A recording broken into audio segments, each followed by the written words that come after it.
Hello everyone and welcome back to another instalment of our Portuguese barn conversion series. We hope you had a lovely Christmas and New Year's is just around the corner. Yeah, thanks for all your guys' feedback again in the last video. I'm so excited about what 2021 is going to bring on this project. Yeah, it's going to be really exciting, and actually we're super excited to share this week's video with you. We put a lot of effort into it and it was so much fun to make, so we hope you enjoy it.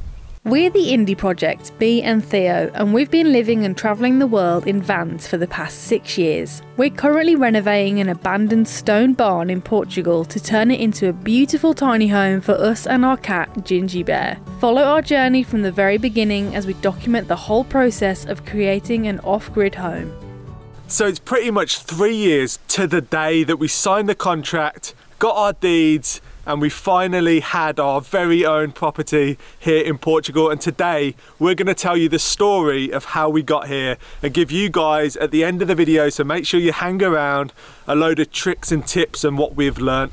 And before we get into the video, I'd like to say a big thank you to Squarespace, who have sponsored today's video. Now, Squarespace is a fantastic online platform where you can build and design your very own website. It's where we have our website and we've used them for years now because it's so easy to use and a fantastic place to be able to put your own stamp on the internet. We especially love our Squarespace website because we're able to host our podcast on there and our shop and our blog. We even have our ebook on there, which is really handy and a great place for you to be able to access all of our stuff in one place. If you'd like to try out Squarespace, we've got a link in the description for a 14-day free trial and 10% off your first purchase of a website or a domain. So do make sure you click that link in the description and you can just find out how easy it is to build your very own website with drag and drop templates and so many different themes to completely suit you. In 2017, after travelling around Europe for 3 years in our camper van and living on a narrowboat on the canal network in the English countryside, we decided to make the big decision to leave everything behind in search of our dream property in Portugal. We've actually got a viewing for some land on Friday, which we are very excited about. We had a small criteria of things we were looking for. After speaking with locals, we soon found out that having your own water source was very important, so that was high on the list. So we're both super excited because we're going to view our first property, our first piece of land in Portugal, and that is one of the reasons we've come out here for so long, so we can hang around and see if we can find anything that takes our fancy. So we just finished viewing the property and my gut feeling for that particular property is no. I think you've always got to go with your gut. I don't know what it was. I think it was the access that's the problem, really. We want people to come and visit us, and lots of people who do come and visit us will have big vans and they won't be able to get here, which is kind of pointless, really. So I think this property is a no, but we're viewing 2 more tomorrow, so we're super excited about that. Wonderfully secluded here. It is, it's so remote, which is just beautiful, but you know, if you can't get a big van down the lanes, I mean, we struggled in Belfast. And we're in a van that's smaller than the one we want to get, so if we can't even get down here in our new van, what would be the point? And you couldn't make the road width bigger because there's literally stone buildings, stone walls, so it's a no, but everything happens for a reason. The right one is somewhere out there. So access was something that was high up on our list. Then after viewing loads of properties, we soon found out that access was actually quite difficult to find on some of the more remote properties that we wanted to look at. Some of them didn't even have a road going into it, so that's obviously an expense and time building a road into the property. Also, you might need a 4x4 to get to some of the more remote places. That is also going to be a big expense because vehicles here in Portugal are very, very expensive. The other things you need to think about is what's the size of your vehicle? Are you going to have friends come and visit like we were with big vans? We decided to hire a VW Crafter, which was the same size as the Sprinter van that we ended up buying, to know that we could definitely get it down the lane, because a lot of the lanes here in Portugal, they can't be modified. They're stone walls, you don't own them, they're very narrow, they're very windy, and sometimes not in great condition, so that's something to think about. I would strongly recommend you go and look at as many properties as you can, because if you're like me and Theo, we had our hearts set on the first one. We saw it online, we fell in love with it, we were so eager for it, and then we got there and it just didn't have the feel that we thought it would have. You know what you're looking for, and when you're there you get the gist. It didn't feel right for us, and that also leads me on to saying I would strongly advise against buying a property without visiting it first, because it can look lovely online but it's totally different in real life. You might not like the area it's in, there might be neighbours right there and you want to be really secluded. There's a lot of things to think about in regards to the property, so it's definitely a good idea just to look at as many as you can so you can get a really good envision of what you're looking for. Basically, we couldn't film anything this morning. We looked at 3 properties. 2 of them were really good potentials. The first one, not very good for us, but we've got a link to go and see an English guy who's selling a really remote property. So we're interested in that. That should be really good. We saw quite a few properties that were advertised as country houses that were actually complete ruins or blockwork buildings with only a bed in it. It was time to up our budget significantly.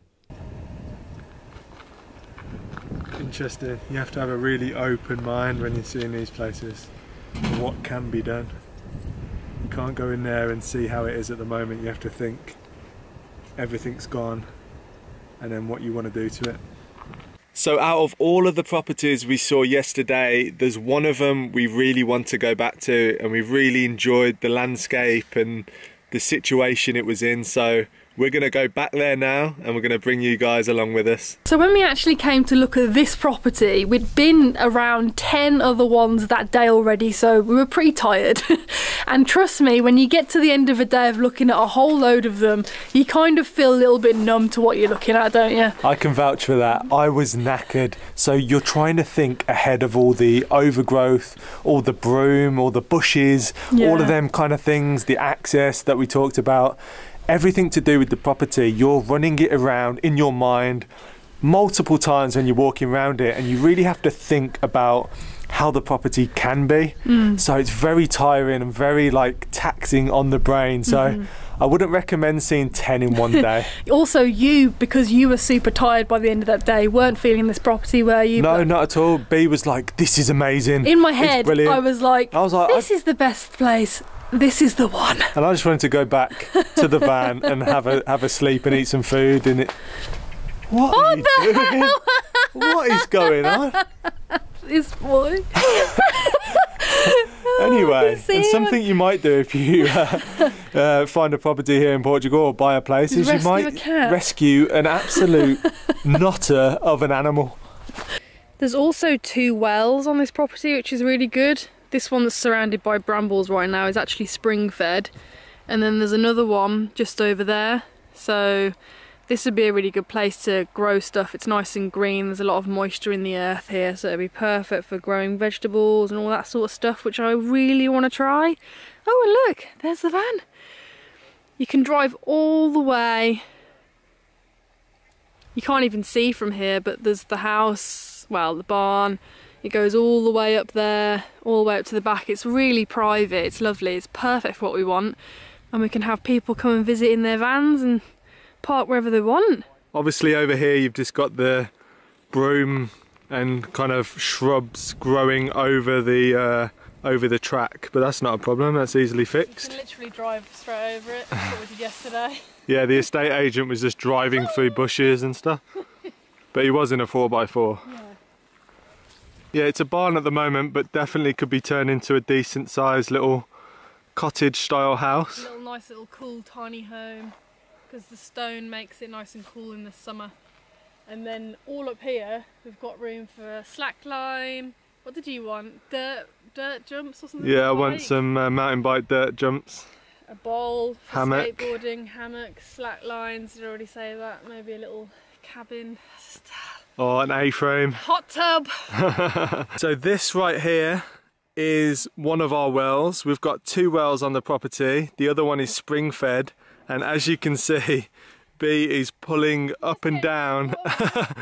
B's pulling up and down this crane type thing which allows you to get water from the well. It's quite cool.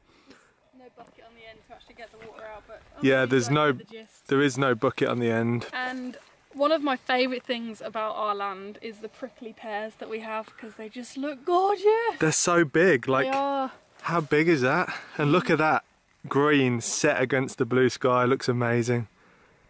But yeah, so that's, oh, you can actually see the pears? The pears there. Don't know if you can see that. These ones, sadly, are not quite edible. No. They've been left, they've rotted. Although, this was not too bad, but next year. Everything's next year. Yeah, we'll be eating everything we can from the land. Talking about eating from the land, we've got fruit trees, and we actually picked an orange yesterday. We didn't think it'd be ready to eat, so this morning we were like, oh, let's just cut into it and see. And it was perfect, so we're going to grab a load of oranges to take with us for Christmas. And this bit here in the well was for donkeys. Donkeys would walk around, pull this, and then it would drag the water up from the well. And I don't know if you're going to be able to see. Let me just go up here. Climb up here. Ooh. I'll try not to fall in. Then the water would come up through this and then into here where they'd store the water. And yeah, maybe we can fill that in the summer and just sit in it. So we've just arrived at our growing area. This is basically where it's really green. We're below the water table. Surrounded by lots of fruit trees. This is the orange tree that we got the very good orange from yesterday, and I've just spotted one up here. Check it out! That's so cool. Oh, they smell so good. They do. That'll make a nice, well, a couple more and we got an orange juice. Yeah, for sure. We need to get some fruit squeezers, and then we can have fresh orange juice every day. But yeah, we got quite a few orange trees. Yes. We got olives. We've got apples, we've got figs, and yeah, olives as well. And also, you might have noticed there's a lot of brambles, so we're going to have either, I think they're probably blackberries as well, so that's cool. Vines. And vines, we can make wine, people! So just here, we've got some kind of terraced areas. We've got 2 terraces. And yeah, that would be pretty good for just hanging out on. You could grow stuff on there as well, but maybe we can make some kind of nice decking area around here and just sit out and enjoy the weather. We've also got cork trees. This is one here. I don't know if any of you have ever been to Portugal, you're from Portugal, you might know, but cork trees always have these rings around them where the cork is harvested every, I think it's like 7 or something years. And we've got a few of these on the land, which is nice, and this one's just got a load of cork just hanging around about it, which is pretty cool. And yeah, before we came to Portugal, I had no idea that cork grew like this on trees, which sounds really silly, but if you don't know, you don't know. And that's what we loved about this property, is there's so many different trees. There's a really good selection. I mean, look up here, we've got a whole kind of mini forest going on. And we've got oaks, we've got pines, some more cork trees. Some olives, some more prickly pears. Probably some other trees that we haven't even seen yet. So this is going to be our main project. We are going to do a barn conversion, and we are super excited about that. It's going to be so awesome when it's finished. We've got so many ideas. We have, full of them. So this gives you an idea of size. So B, obviously over there. It's fairly big, you know, it's really cool. I've always dreamed of a Scottish bothy. And this is going to be, this is a bothy style building, it's a 1-storey stone building. Although we've definitely got plans for a mezzanine in here for a sleeping deck. Once we decided that this was definitely the property for us and we were 100% in love with it, we made an offer at the estate agent to get the property, and we did have to make a couple of different offers, and eventually they went through. And I wanted to also say we did go through an estate agent, which had its pros and cons. It cost slightly more than if we'd gone directly through the seller, but it did mean that it got sped up quite fast, and they could help us set up a bank account, get our tax number. We went ourselves and got ourselves a lawyer so they could go through all of the documents for us. us and come through with us to the notary, translate everything, make sure there weren't any outstanding debts, and it did go through really fast. I think it was about 2 weeks, which we've spoken to some people and they've said it's taken years, and it does depend on the property itself. Sometimes they can be owned by multiple different people. Say if a family member's passed and it's gone down to their children, all the people who own it have got to agree on selling that property together. They've all got to be there to sign it on the day. So that's something to think about, what kind of property you are actually buying. When we first arrived on the land, we just had the contents of our van with us, which wasn't a lot. We bought some basic tools so we could begin clearing brambles from around the barn and start to uncover what would one day be our home. So today we are planning to clear all of the shrubs that you can see behind me around the barn. And here are the tools that we have just brought. We've got some secateur type things and this really useful saw just to chop some branches down and get rid of any dead wood. We've also brought this incinerator bin so that we can burn all the rubbish that we cut up. But yeah, it's really cool. It's got loads of holes in it and it should burn really, really nicely in there. And Bee's just tending to the fire. I'm making some blackened carrots. They're gonna be great. So yeah, roast carrots down here and the little fire's going. And then we've got jackets underneath. What's this thing? That's a yam, but it's basically a potato, so... Yam yam. Giant yam. Go on, let's see the... Do you want to see the blackened carrots? Yeah. Prepare yourselves. It's intentionally blackened. They look alright. They're going to taste amazing, okay? They might look shocking, but they'll taste great. Also, I've been collecting these pine cones. They're really good to burn on the fire, keep it smouldering along. And they smell really nice, actually, when they burn. And they do smell good. They do smell really good. Let me show you guys Theo's seating arrangement. Classic. Water bottle has so many uses. It's actually very comfortable. After spending a few weeks on our beautiful new property, it was hard to leave, but we were headed back to the UK to start another huge project, our dream van conversion. After 6 months of grueling work converting the van and saying goodbye to our narrowboat, we loaded up 2 cars, the van and a horse box and headed back to Portugal to really start to make this place home.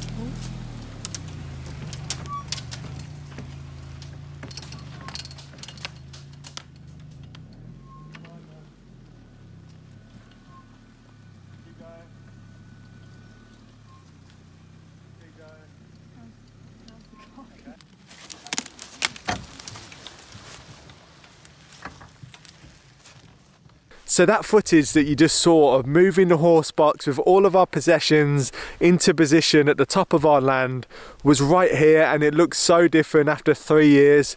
We just drove up and down constantly and created a really nice solid track. Before, when we got here, we needed all-terrain tires because the grass and it would get really slippy, but now it's a fully established road and it's perfect for any car. Something to think about when looking at properties is trees. Now, that's maybe something that you're completely uninterested in, but in Portugal, a lot of the plots have trees. Some that we went to were completely bare, and we wanted trees for the shade that they provide, and also quite a few of them have lots of different purposes. It's very helpful. So there's obviously cork trees. I'm standing under one right here. If you have lots of cork trees, you can sell the cork every 7 or so years, so that's a little bit of income for you. They also are stunning to look at and just my favourite tree ever. There's eucalyptus trees now. They're highly flammable, they smell wonderful, but they also completely dry up all of the ground on your property. Obviously there are sadly forest fires here in Portugal, and eucalyptus trees are usually one of the culprits for them. We made sure that there weren't any eucalyptus trees when we got this property. Another thing to think of is fruit trees. Now, we were really fortunate in that this property, even though it had been left for about 10 years, had loads of fruit trees going on. Orange trees that literally produce the nicest orange every single year. Oranges every single year. There's loads of different types that I can't think of off the top of my head. I'll probably end up getting it totally wrong, but that's something to think about, because if you do want to be eating off your land, it can be really helpful to already have trees and stuff that are already here. And also in regards to plant life and stuff, some properties at the time when you're looking at them, they can be quite overgrown. Try and think about it with an open mind. When you cut certain bits down, get the broom down, it really does open up the place. So that brings us on to the different types of land that you can buy here in Portugal. And generally, if you're looking in the more rural areas at the lower end of the spectrum, the land is just going to be classed as rustic. If you want to live legally on the land, you need to make sure that it's classed as urban. And that is why we had to up our budget significantly. Our barn is also registered as pre-1951 and also habitation exempt. We also hired a lawyer, and we went to the council, made sure all of the building work that we're doing on the property is all above board. This isn't an exact science though, because things change from region to region here in Portugal and even throughout municipalities. So I'd make sure that you check everything twice with a lawyer and make sure everything's spot on. If you're looking for a property with a building, maybe one that's already standing like ours is, or a ruin, or you want to build your own thing, you've really got to think about that in regards to what you want to do with it, because we have zero building experience and we were very happy with the fact that our barn was standing and we didn't have to rebuild the whole thing. Materials can be very expensive, so it's really worth thinking about. Our barn's nowhere near finished yet, and we've already spent over 10,000 euros on materials alone, so that's definitely something to think about. Do you have the capabilities to do it yourself? Do you need to hire people? Are the people in the area available for you, and so forth? So one of the most important things to think about is water. We're really lucky on our property that we've got two nice sized wells that keep us in water all year round. It's really important to think in such a hot climate whether the water source that you're looking at is going to dry up over the summer periods. So the different water sources you can have are wells, water mines, streams, rivers, lakes, and also you could do your own water collection from rain harvesting. We also do that, and that's really useful and good quality water. And last but not least is a borehole. I would definitely not just assume that you can put a borehole on your land. This for me would be a real last case scenario, because it's not the most environmentally friendly thing to do. If everyone bought land here and everyone put a borehole straight on the property, there would be no water left, and it could cause a serious problem to lots of other people around the local area. So that's something to really think about. Something to really consider is money and budget. We're very lucky because we work online filming YouTube videos, and that's our full-time income. So we can do that from anywhere as long as we've got an internet connection. Other people might be leaving their jobs behind in another country and moving to Portugal. So I would say that you probably need to make sure you've got at least a year to 2 years of money saved up after you purchased the land, after you purchased a car, a vehicle, and have enough money to live off while you get yourself settled down. Jobs are quite hard to come by in rural parts of Portugal. There's not a lot going on where we are, so there's only a few jobs you could actually do, and it seems like it's trickier for women to get work out here than it is for men. That's because the men generally go off and they can do labouring and stuff like that. But then are you going to have the time to actually work on your own project if you're at work all day, and if you're trying to escape the 9 to 5?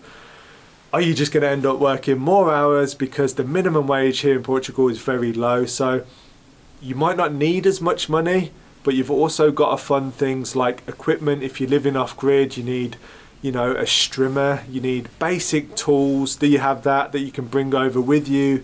Generators, do you need a tractor? It all adds up really quickly, so it's just something to bear in mind. I wouldn't want you to come over here leaving a life behind where you're in a well-paid job and you've got a little bit of money saved and you spend it all on the land, and then you're stuck and have to go back to your old life. So it's really worth putting together, almost like you would with a business, put together a proper plan and figure out how you're going to manage for the first 2 years. That was actually a lot of fun, putting all of our stuff together, the origin stories of how we got here on our property in Portugal. Yeah, it was really cool looking back when I was editing the video of all the old footage to see how far we've actually come. And we actually did a really fun interview with Margaret from Laddie and Margaret's channel that you can watch here. We'll put a link to it in our video, and it was really great actually to catch up with Margaret over Zoom and just have a really fantastic chat about all things life. And if you guys have any extra comments, leave them down in the comments and we'll do our best to answer them. Happy New Year. Let's hope 2021 is a little bit better than 2020 and we'll see you on the next video.